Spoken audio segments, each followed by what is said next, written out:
किसी भी रेसलर को आखिरी सेकंड में किसी बड़े मूव से किकआउट करते हुए देखना आपके शरीर को ऐसा बिजली का झटका देता है जो किसी और चीज से नहीं मिलता, या शायद प्यार करते समय मिलता होगा, जैसा कि मुझे बताया गया है।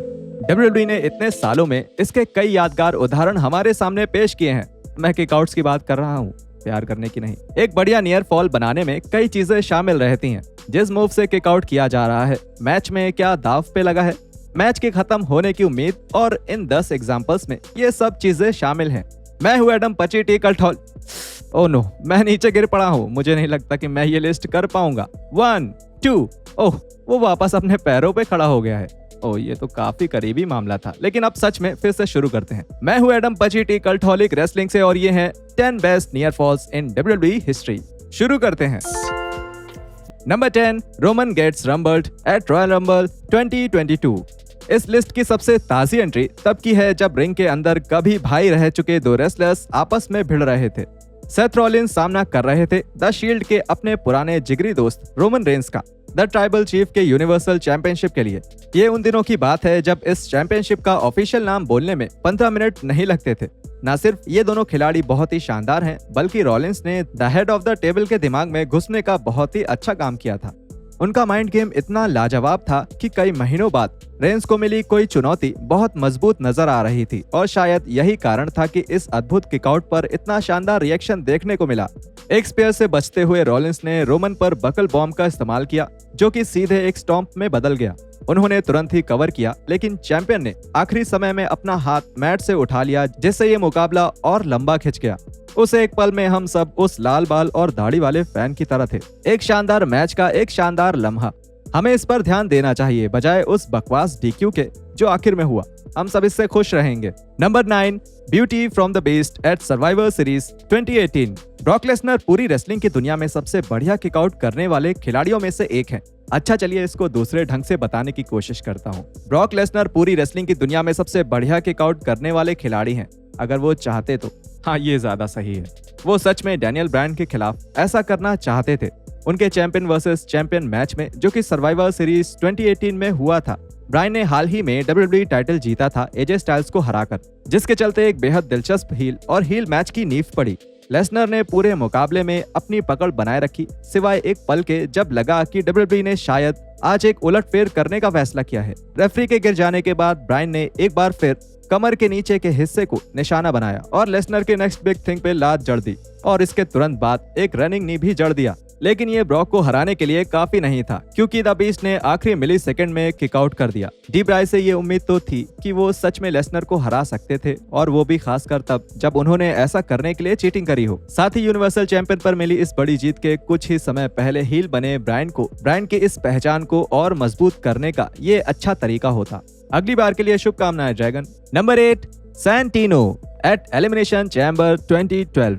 द स्ट्रीक ब्रेकर को लगभग हरा देने से कुछ 6 साल पहले डैनियल ब्रायन खुद भी एक ऐसे खिलाड़ी से हारते हारते बचे थे जिसके बारे में कोई सोच भी नहीं सकता था। रेसलमेनिया 28 से पहले हुए आखिरी पेपर व्यू एलिमिनेशन चैम्बर में एक आखिरी मौका दिया गया कि कोई ब्रायन को हरा के वर्ल्ड हैवीवेट टाइटल को रेसलमेनिया में ले जा सके। चैंप अपने टाइटल का बचाव 5 और खिलाड़ियों के खिलाफ कर रहे थे। उस शो के नाम वाले केज के अंदर जब आखिर में मुकाबला उनके और लंबे समय से एक हारने वाले मजाकिया खिलाड़ी का किरदार निभा रहे सैंटिनो मोरेला के बीच आके खड़ा हो गया। एक समय जब किसी ने ऐसा सोचा भी नहीं था, सैंटिनो ने अपना भरोसेमंद कोबरा बाहर निकाला और उससे ब्रायन को मार दिया। इस मुकाबले से पहले तक कोबरा से कोई भी किकआउट नहीं कर सकता था। निश्चित तौर पर WWE इतना पागल तो नहीं हो सकता कि सैंटिनो को वर्ल्ड चैंपियन के तौर पे रेसलमेनिया में भेजे, और शुक्र है ऐसा नहीं हुआ।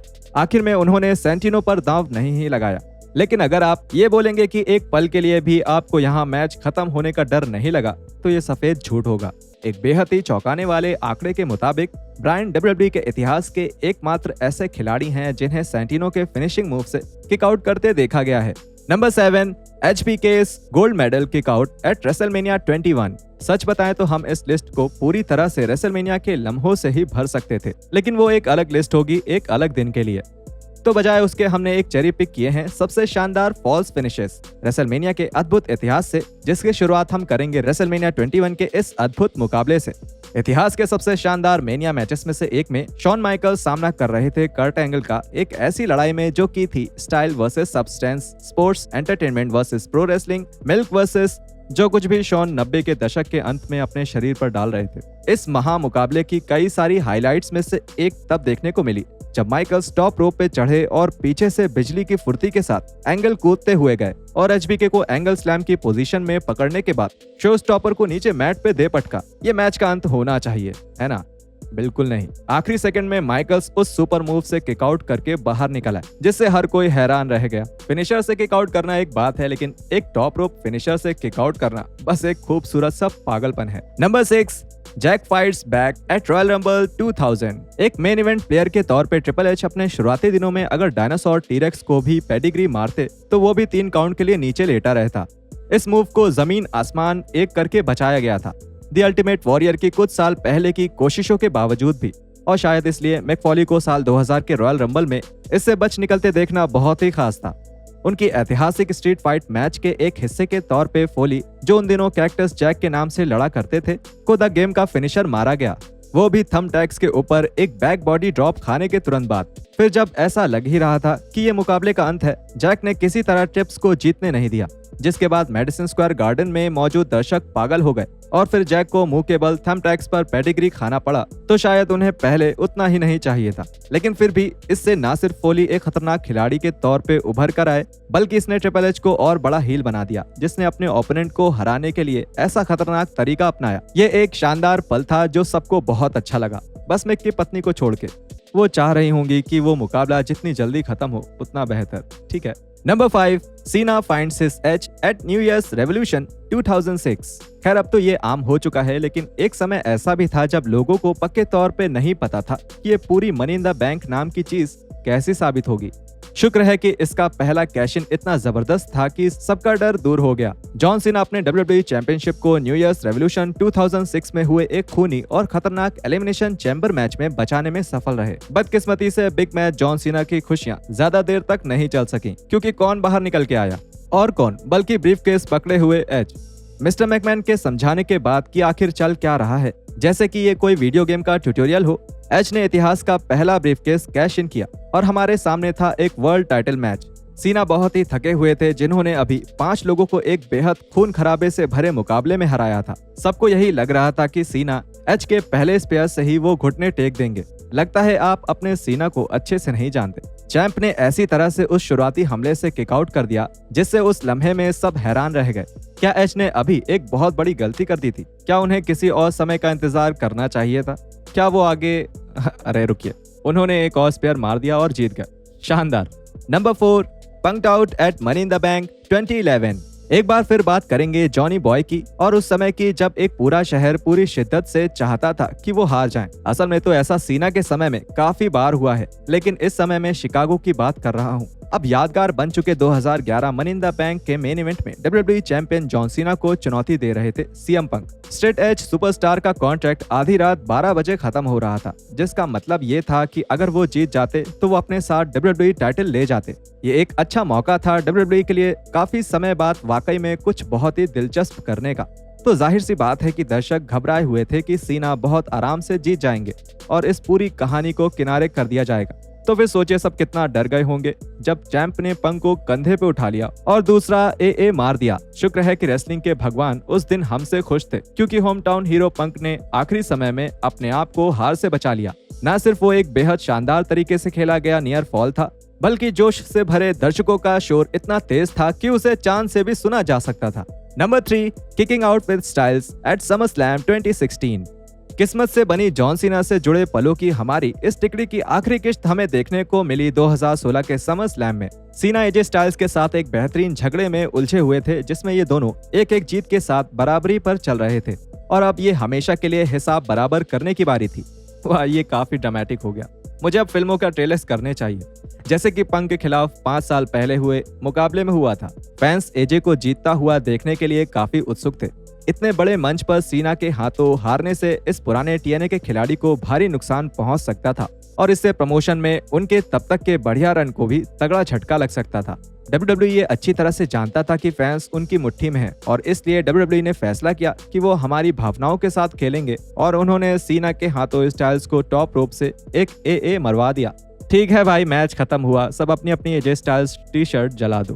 हे भगवान, उसने किक आउट कर दिया। इस नियर फॉल पर यकीन करना मुश्किल था और उसके साथ सीना के उस पर लंबे रिएक्शन ने इस मुकाबले को पलक झपकते ही एक ऐतिहासिक मुकाबले में तब्दील कर दिया। और सोचिए आगे क्या हुआ। एजे स्टाइल्स ने ये पूरा मैच जीत लिया, वो भी एकदम साफ सुथरे तरीके से। कभी कभी सपने भी सच हो जाते हैं। Number 2, that Undertaker face at WrestleMania 25। जैसा कि मनी इन द बैंक 2011 के साथ था, मुझे असल में रेसलमेनिया 25 में हुए Shawn Michaels versus the Undertaker match के बारे में और ज्यादा बात करने की जरूरत भी नहीं है।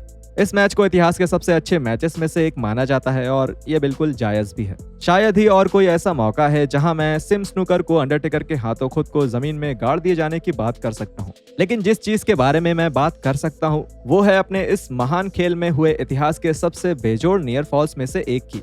जब एचबीके रिंग में वापस आने की कोशिश कर रहे थे, टेकर ने मौके का फायदा उठाते हुए उन्हें पकड़ लिया और टूम्बस्टोन की पोजीशन में ले आए। उन्होंने वो दांव मारा, शॉन के हाथ उनकी छाती पे रखे, लेकिन फिर भी ये सब 3 काउंट के लिए काफी नहीं था। इस लम्हे के आने तक की सारी कहानी, एचबीके का इस मूव पे मिला रिएक्शन और मैच की क्वालिटी ने इस पूरे लम्हे को खास बना दिया। लेकिन इन सब के बाद भी वो चीज जो इस लम्हे को एक अलग ऊंचाई पे ले गई वो थी अंडरटेकर की शक्ल, जो उन्होंने इसके तुरंत बाद बनाई थी। उनका वो हैरान चेहरा जो कि पूछ रहा था कि ये कैसे मुमकिन है। ये साफ दिखाता है कि वो किकआउट असल में कितना हैरान कर देने वाला था और समय के अंत तक वो रिएक्शन एक मीम के तौर पे बना रहेगा। Number 1, the streak lives at WrestleMania 28। Triple H और द अंडरटेकर के बीच रेसलमेनिया 28 में हुआ था the end of an era hell in a cell match. उस लंबी कहानी का अंत था जो कि 4 साल से द डेड मैन और डीएक्स के बीच चल रही थी।